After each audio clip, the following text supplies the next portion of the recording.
So I want to start YouTubing more. I think it would be very fun to kind of show you what my day looks like, what I do, and in this phase of me bulking, I shouldn't say bulking because that's not really essentially what I need to do, but I want to build strength. I want to put on some muscle. After a marathon, I noticed that my body is sort of not as strong as I would have liked it to have stayed through my training. So it is a little bit before 6 a.m. at the gym in the parking lot talking to you. Because why not start this off with no makeup prior to 6 a.m., right? Some heavy deadlifting, which I really have to warm up and make sure that I'm warming up because my back has been a little bit of an issue. So we're doing that. I've got some good mornings, some rear delt flies, shrugs, hammer curls.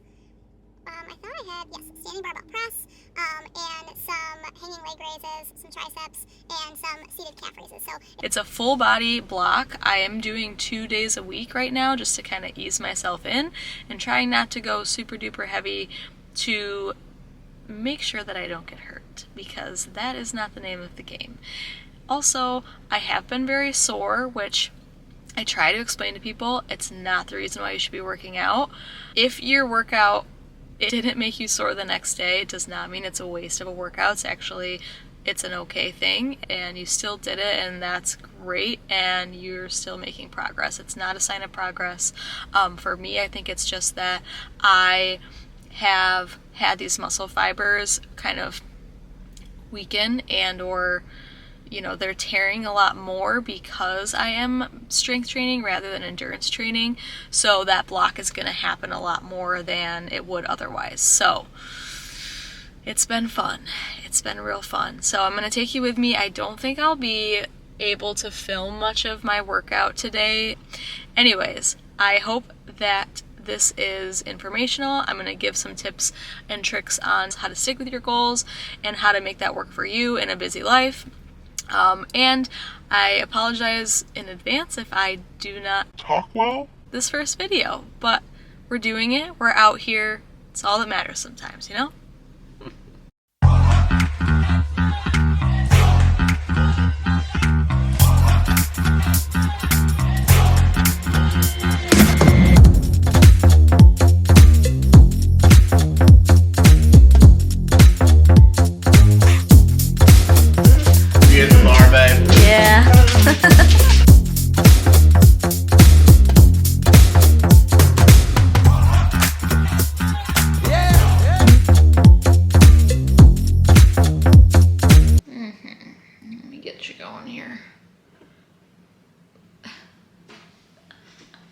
So this is the part of the video that I'm actually really excited about because we're talking about goals. And I do think that this is coming at a really good time of year.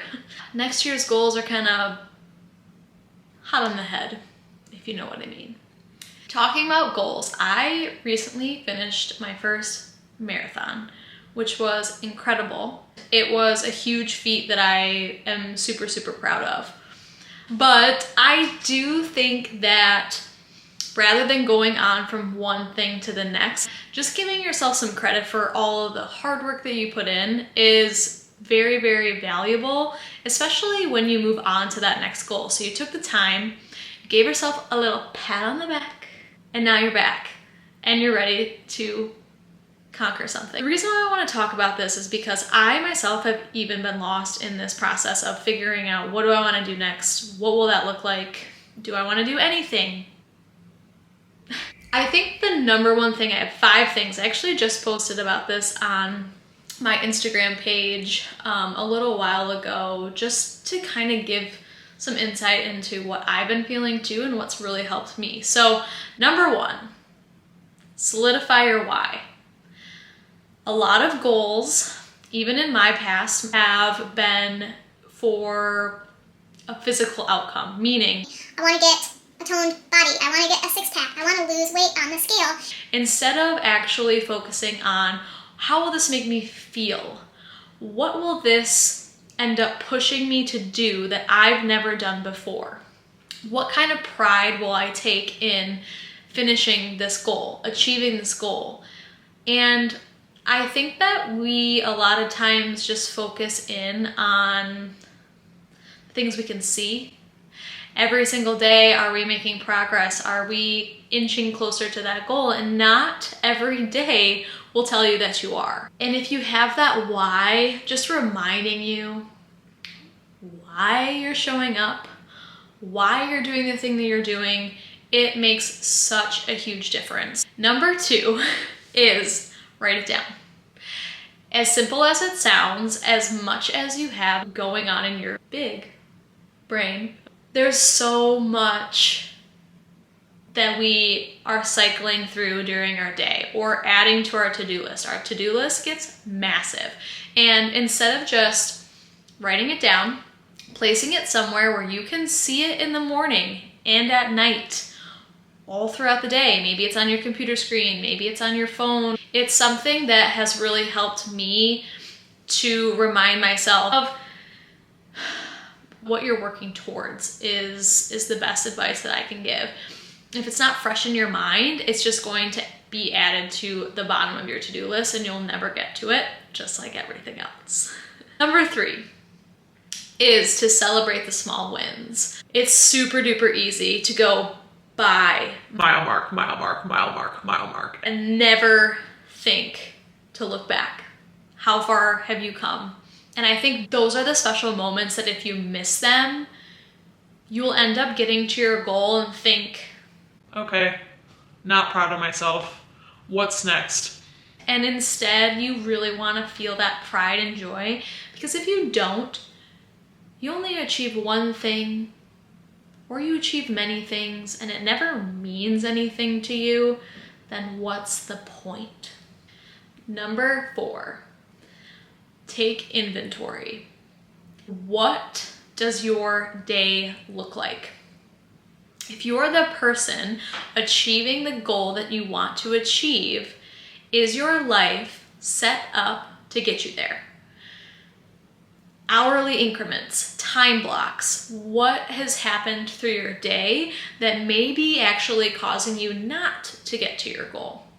Let's say your goal is that you want to make it to the gym 5 days a week, but you don't have a car. Okay, well then maybe instead of getting to the gym 5 days a week, your goal is now to order things, to have a home gym, to have a pair of dumbbells, to do your workouts at home 5 days a week.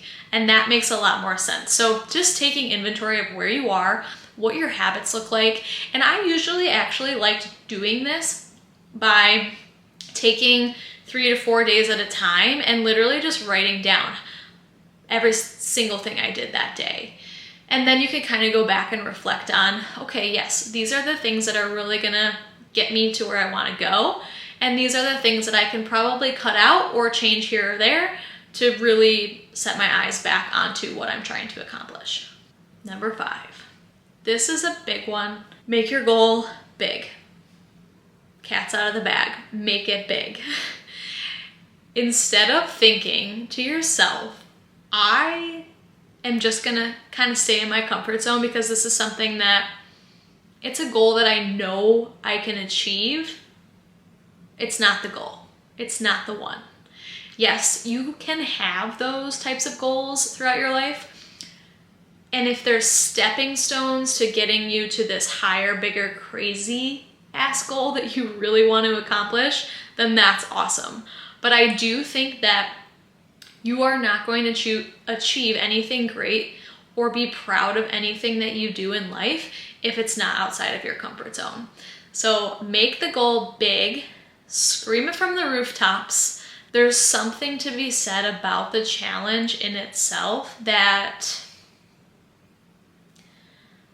shows you who you are, if that makes sense. So if you have that moment where you can step outside of yourself to view yourself as others do, as the world does, as the universe does, that's that moment where you can think, wow, I'm thinking too small. Your goals can be as big as you want them to be. And I do think, as cheesy as it sounds, You can accomplish anything that you set your mind to.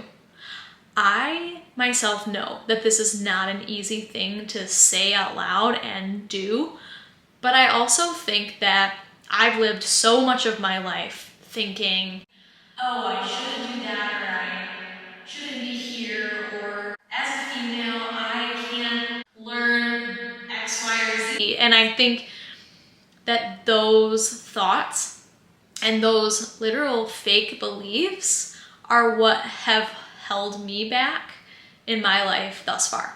Those are my 5 tips on how to challenge yourself, but also to reach your goals. Anything in life, you can do it, I promise, and it's gonna happen for you. So, I hope you liked this video. Hopefully it was short and sweet enough, and I hope to share more of my tidbits, both mental and physical, some of my workouts, kind of take you on this journey with me. Currently, I'm in a building phase, so I just finished my marathon and realized that I lost a lot of strength in that process. And what that means for me is that I'm taking time to let my body heal, to still keep my endurance up slightly, so I'm running about 3 days a week, and progressive overload with my muscles, and so just lifting heavier each week or lifting more each week, sets or reps going up, or at least the weight's going up. So that's something I'm doing right now. Like and subscribe if you want to join the fun. And I hope to see you in my next video. Bye. And my muscles. La, la, la, la, la, la.